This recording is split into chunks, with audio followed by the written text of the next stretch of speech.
शौक जो है बढ़ता गया और मुझे पता ही नहीं चला कि कब मेरा जो है फैशन प्रोफेशन के अंदर बदल गया। कड़कनाथ के बारे में ये कहा जाता है कि यार फार्मर लोग लाखों रुपए कमा रहे हैं जी। अब लोग क्या है कि वो वीडियो देख के ज़्यादा क्वांटिटी के अंदर ज़्यादा मात्रा में कड़कनाथ डाल लेते हैं और वो उसका मार्केट जमा नहीं पाते हैं, तो उसका जो है उनको लॉस हो जाता है। आज मेरा ये हाल है कि मेरे पास में माल कम है और ग्राहक ज़्यादा है। अगर ये क्रास ब्रीड होता, डबल एफ जी होता, डीपी क्रास होता, कावेरी होता या RIR होता, तो अभी ये 4 महीने के अंदर 3 किलो का 3.5 किलो का हो जाता। आप इसके कलगी देखिए, कलगी इसकी पूंछ देखिए जी, इसके पर वगैरह देखिए, इसके अंदर शाइनिंग देखिए। तो ये सोनाली के जिसको बच्चे पहुंचाना है उसका आधार कार्ड लगता है, उसका नाम, उसका पता, ठीक है, वो मेरा आधार कार्ड लगता है। उसके बाद में ये जो फार्म है इस तरीके से रेलवे का फार्म भराता है जी। ये फार्म भरने के बाद में इस तरीके से जो है ये पार्सल की बिल्टी बनती है। नमस्कार भाई, इंडियन फार्मिंग टेक्नोलॉजी में आपका एक बार फिर से स्वागत है। दोस्तों आज हम पहुंचे हैं उज्जैन की धरती पे। यहाँ पे मैं आपको ऐसे फार्मर भाई से मिलाऊंगा जो शिक्षक भी हैं, साथ में देसी मुर्गी पालन भी कर रहे हैं। दोस्तों 10 साल पहले इन्होंने देसी मुर्गी पालन स्टार्ट किया था और आज अच्छे लेवल पे काम भी कर रहे हैं और साथ में खुद भी रोजगार ले रहे हैं, दूसरों को भी गाँव में ही रोजगार दे रहे हैं।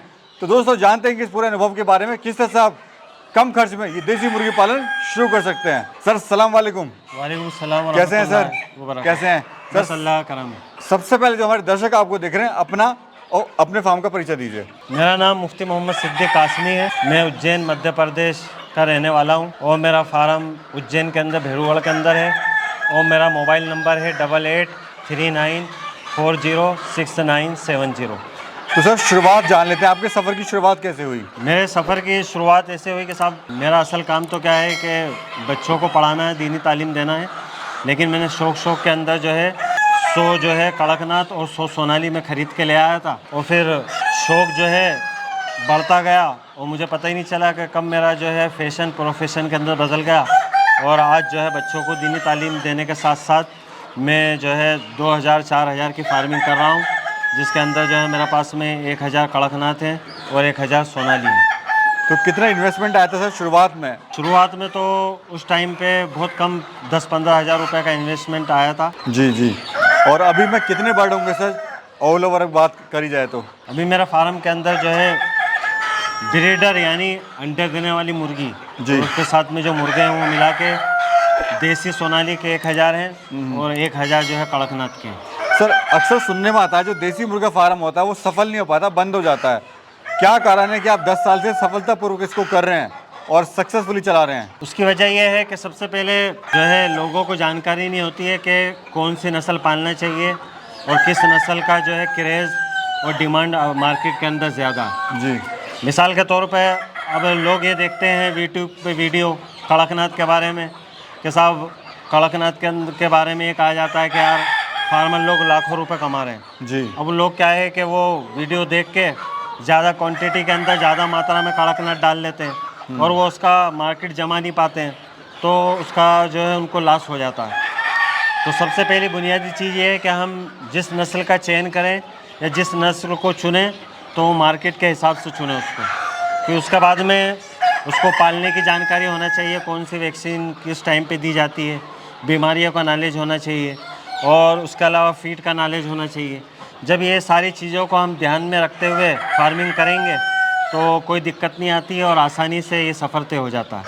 सर आपका फार्म यहाँ पे काफ़ी दूर दराज और शहर से काफ़ी दूर है, गांव देहात में है बिल्कुल। तो मार्केट आपने कैसे बनाई और शुरुआत में क्या क्या आपको दिक्कतें आई थी इस काम में?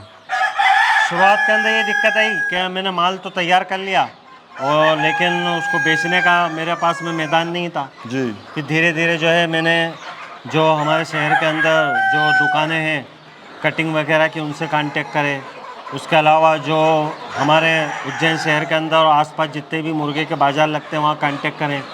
उसके अलावा जो 150 मुर्गा मुर्गी लेने वाले रहते हैं ग्राहक उनसे कांटेक्ट करें।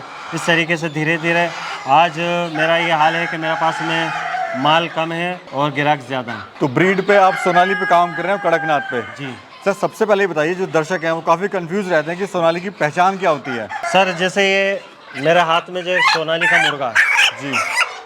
अब आप इसको देख सकते हैं, ये प्योर जो है सोनाली का मुर्गा है जी, बिल्कुल प्योर।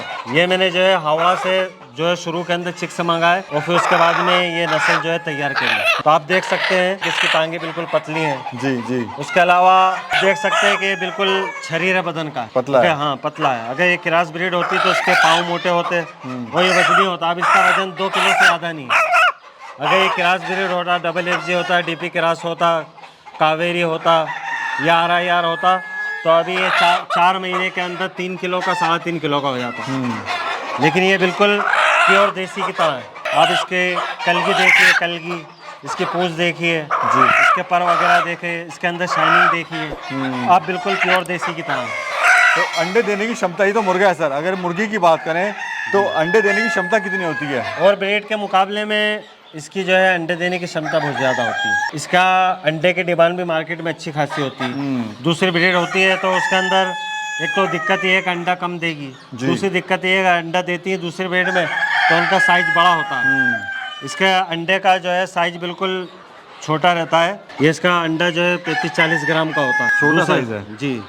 तो ये मार्केट में क्या है कि अच्छे रेट में जाता है, ये 15 से 20 रुपये में जाता है। ये देखिए दोस्तों, ये सोनाली के प्योर अंडे हैं, ये इनका साइज रहता है, साइज काफ़ी छोटे हैं लेकिन प्राइस इनका अच्छा मिल जाता है मार्केट में जी। इसके अलावा क्या है कि इसका अंडा जो है टेस्टी भी होता है। मीट के हिसाब से देखा जाए तो वो भी टेस्टी होता है, तो इसलिए क्या है कि अच्छे रेट के अंदर बिक जाता है। दूसरी जो क्रॉस ब्रीड है, एक तो परेशानी क्या है कि उनको पालने में ही आती है कि वो दाना ज़्यादा खाते हैं, दाने का खर्चा ज़्यादा बैठता है। इस ब्रीड में क्या है कि दाने का खर्चा कम बैठता है।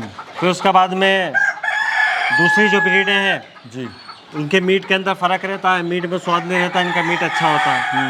आप जहाँ देखोगे, जिधर देखोगे, अब सबसे ज़्यादा जो है डिमांड जो है सोनाली की हो रही है। तो सोनाली जो है ज़्यादा फायदेमंद है कंपेयर टू दूसरे देसी मुर्गे के कारण। अच्छा, खाने में क्या क्या इनको दे रहे हैं सर आप? इनको हम जो है, जो इनका जो फीड होता है, अंडे के लिए जो लेयर फीड आता है वो देते हैं। उसके अलावा देसी फीड भी देते हैं, मक्का है, बाजरा है जो है।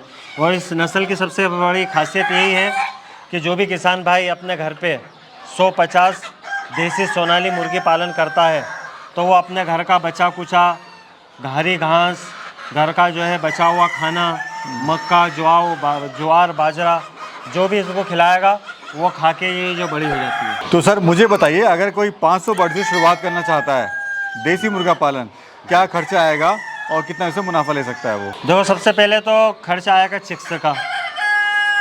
चिक्स के अंदर जो है अगर 1 महीने का जो है अगर बच्चा लेता है तो वो 1 महीने का बच्चा, तीनों वैक्सीन कंप्लीट वैक्सीनेटेड बच्चा 1 महीने का 80 रुपये का पड़ता है। तो 20,000 रुपये के तो जो है 500 बच्चे हो गए। उसके अलावा एक जो है चिक्स 1 महीने का 2 किलो के करीब आपका 60-70 रुपये का दाना खाएगा। तो ये है कि 150 या 150 रुपये में आपका एक बर्ड तैयार होगा जी। और मार्केट कैसे बनाई सर अपनी? मार्केट का यही है कि अपने इलाके में, गांव देहात में, पहली बात तो ये है कि अगर आप अच्छी नस्ल पालते हो, सोनाली का पालते हो, तो आपको जो है मार्केट जमाने की ज़रूरत नहीं पड़ेगी, ग्राहक आपके पास में खुद आएगा। और फिर भी यदि अगर मार्केट जमाने की ज़रूरत पड़ती है तो उसका तरीका ये है कि आपके गांव के अंदर, शहर के अंदर, जहाँ भी आपने फार्म डाला है वहाँ पर जो मुर्गा कटिंग की शॉप है, आप वहाँ पर कांटेक्ट करें, वहाँ पर ये बिक सकता है। उसके अलावा हाट बाज़ार के अंदर बिक सकता है। उसके अलावा खेरची के अंदर जो है ग्राहक खुद आपके फार्म पे आके जो है ले सकते हैं। तो सर ये बताइए, अगर ऑल इंडिया कोई चिक्स मंगवाना चाहता है तो कैसे मंगवा सकता है और क्या तरीका है? इसका तरीका ये है कि हमारा चिक्स जो है ऑल इंडिया में ट्रेन से जाता है। जहाँ जहाँ ट्रेन जाती है वहाँ जो है उज्जैन से बच्चा भेजा जाता है। अभी हम जैसे उज्जैन स्टेशन पे खड़े हुए हैं जी, तो प्रोसेस क्या है सर? जैसे आपके बच्चा यहाँ पे आ गया है, अभी फिर क्या होगा? उसके बाद में ये होता है कि जो ग्राहक है जिसको बच्चे पहुँचाना है उसका आधार कार्ड लगता है, उसका नाम, उसका पता, ठीक है, वो मेरा आधार कार्ड लगता है। उसके बाद में ये जो फार्म हैगा, इस तरीके से रेलवे का फार्म भराता है जी।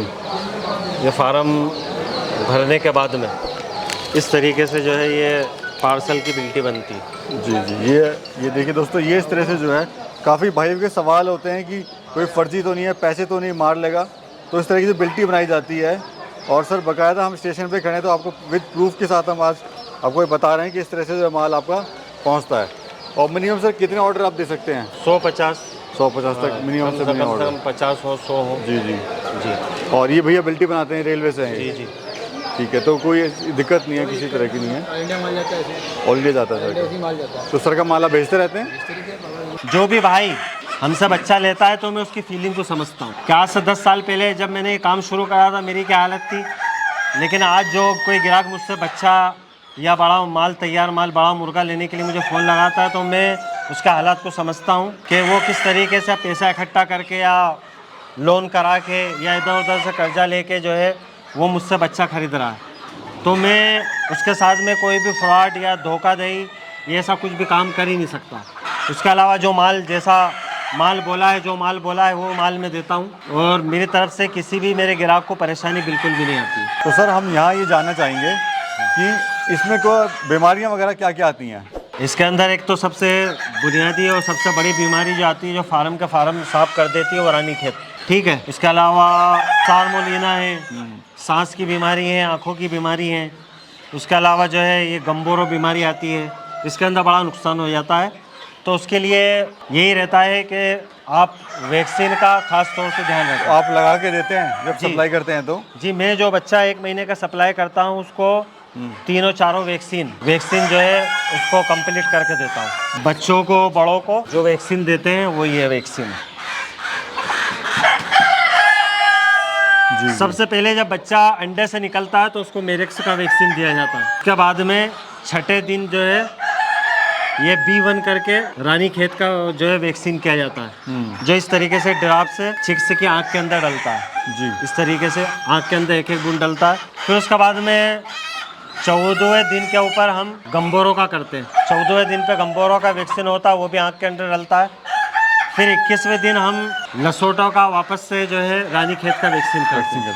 तीनों वैक्सीन आप करके देते हैं? जी। अच्छा सर, ये जो कड़कनाथ मैं देख रहा हूँ इसकी क्या पहचान है और क्यों ये, क्योंकि झाबुआ की ब्रीड कड़कनाथ मानी जाती है जी, तो लोग कहते हैं कि इसे नकली भी आता है, तो पहचान कैसे करें और क्या खासियत है कड़कनाथ की? कड़कनाथ साहब असली नहीं या नकली नहीं आता, बल्कि इसके अंदर ब्रीड का फर्क होता है। जो झाबुआ की प्योर ब्रीड है उसको कहते हैं जेट ब्लैक, वो बिल्कुल काला होता है। उसके अलावा जो है एक पेंसिल में आता है और एक जेट ब्लैक और पेंसिल में क्रास आता है। तो ये जेट ब्लैक के अलावा जितनी भी 2 नस्लें हैं वो क्रास हैं, लेकिन जो जेट ब्लैक है वो प्योर जो है ओरिजिनल जो है झाबुआ का कड़कनाथ है। मैं आपको जो है सैंपल के लिए एक मुर्गा बता देता हूँ कि जेट ब्लैक मुर्गा ओरिजिनल झाबुआ का कड़कनाथ कैसे होता है। जी, ओरिजिनल झाबुआ की जो ब्रीड रहती है जेट ब्लैक, उसकी पहचान ये रहती है कि बिल्कुल काला होता है। आप इसकी कलगी देखेंगे तो कलगी पूरी काली नज़र आएगी। मुंह के अंदर आप देखेंगे, मुंह के अंदर तो आपको काला नज़र आएगा। उसके अलावा आप इसके पर देखेंगे, तो पर जो है बिल्कुल मोर की तरह शाइनिंग, बिल्कुल चमकते हैं, शाइनिंग मारते हैं। उसके अलावा आप इसके पंजे देखिए तो पंजे आपको काले नज़र आएंगे। ये बिल्कुल प्योर झाबुआ के कड़कनाथ की पहचान है। और इसका वजन कितना तक हो जाता है सर? सर इसका जो है 4 महीने के अंदर जो है 1.5 किलो वजन होता है। और इसका मांस जो होता है, जो खून होता है, वो भी क्या काला ही होता है? नहीं, जेट ब्लैक का जो है काला नहीं होता जी, खून और तो जो है लाल ही होता है। अच्छा, लेकिन जो पहचान है वो जो मेन पहचान नहीं है। लेकिन जो ये अंडे के बारे में और खून के बारे में जो बोलते हैं कि जेट ब्लैक का अंडा भी काला होता है, ये गलत है। खून भी आम मुर्गों की तरह लाल ही होता है, अंडा भी जो है दूसरे मुर्गियों की तरह इसका जो है ब्राउन कलर का होता है। तो सर हमारे जो दर्शक हैं उनको आप क्या सलाह देना चाहते हैं, क्या उनको संदेश आप देना चाहते हैं? मैं उनको यही संदेश देना चाहता हूँ कि दूसरे कामों की तरह इस काम के अंदर भी कुछ मेहनत की, कुछ लगन की ज़रूरत होती है। जो भी इंसान जो है ये काम मेहनत के साथ, लगन के साथ और हिम्मत के साथ में करेगा तो ऊपर वाला ज़रूर उसको कामयाब करेगा। तो दोस्तों, अगर आप इस तरह का कोई काम शुरू करना चाहते हैं, आपको चिक्स चाहिए, सोनाली की चाहिए, कड़कनाथ चाहिए, या कुछ भी आप हेल्प चाहते हैं, तो सर का कॉन्टैक्ट नंबर वीडियो में दे दूंगा, साथ में डिस्क्रिप्शन में भी मैं डाल दूंगा। तो सर से आप बात करके पूरा तसल्ली से आप इनसे बात कर सकते हैं और अपना फार्म कम खर्च में स्टार्ट कर सकते हैं। अगर वीडियो आपको अच्छी लगी तो वीडियो को जरूर से लाइक करना, यार दोस्तों में जरूर शेयर करना, ताकि उनको पता लग सके किस तरह से काम आप स्टार्ट कर सकते हैं। एक नई वीडियो में बहुत जल्द मिलेंगे, तब तक के लिए जय हिंद।